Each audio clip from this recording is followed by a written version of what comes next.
I have to work out stuff in my head that makes sense, because even though this stuff seems like, magic to us, the whole inside, outside, and extra abilities, I still posit that it is because of extra universal energies and their effects, their random effects upon the universe they enter. Random when they first enter, from that point, consistent. It's not magic, it is a science that we don't even suspect the existence of, and it is more than art, but it is actual science. So it has to make some little bit of sense to me. I mean, I have a 3+1 brain. I don't have any of the extra brain matter that any of the characters that I write about would have. But it just has to make a little bit of sense. Like, I've been trying to figure out how would a cell tower work, like on the inside or on the razor's edge, when there's so much more there. The inside is an infinite fractal landscape, and it is only because of intelligence and such stabilizing areas that you have areas that are stable.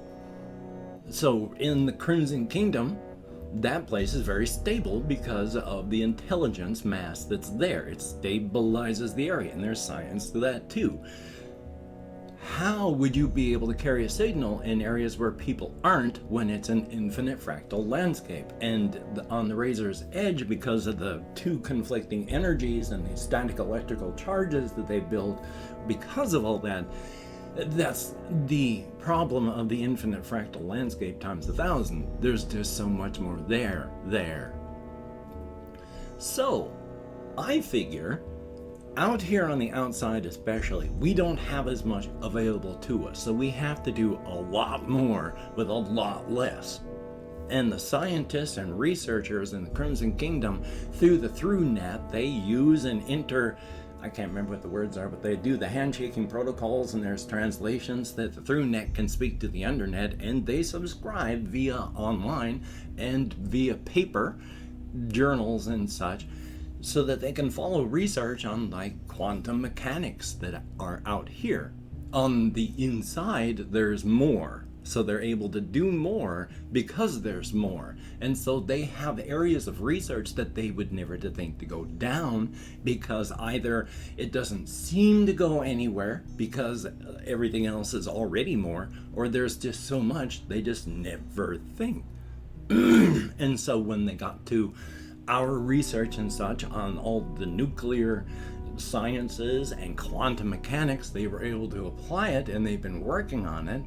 And through quantum knitting, they are able to take a small amount of matter and split it into a whole bunch of other small bits of matter, and under proper conditions, all of those pieces are quantumly knit together. So you can keep them 1,000 light years apart, and through that, it's as if you're right there. There's quantum entanglement out here, where you can take two quantum particles 1,000 light years apart, and you hit this one here, and this one instantly feels the effects. It is a form of that. They are able to make, in an expensive procedure only through time, because it doesn't take a lot of resources and such to make the facilities. It's not difficult to make, it just takes time, and you have to do the process.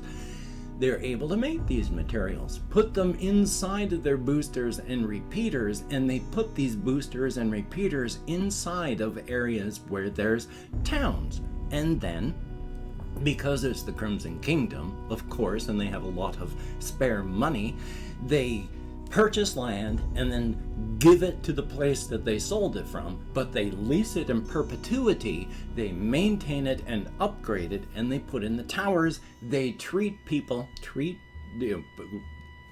they teach people how to maintain these things, which is extremely easy, and that helps bring up the outside areas, stabilizes it through further people coming into a more robust economic area.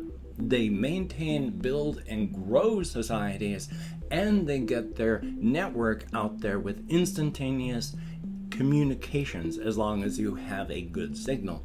And so there's a growing league of these towers in towns, not just through the inside, but in the razor's edge, and for some of the people on the outside, or repeaters out here on the outside, for those that pay for the services and get through net out here. Because a few do, they're fully sighted and they're willing to pay just a little bit, and it doesn't cost much. The Crimson Kingdom makes a lot of money through return on investments. So 1 or 2 repeaters out here on the outside, and it's like you're speaking through a doorway to someone even deep on the inside.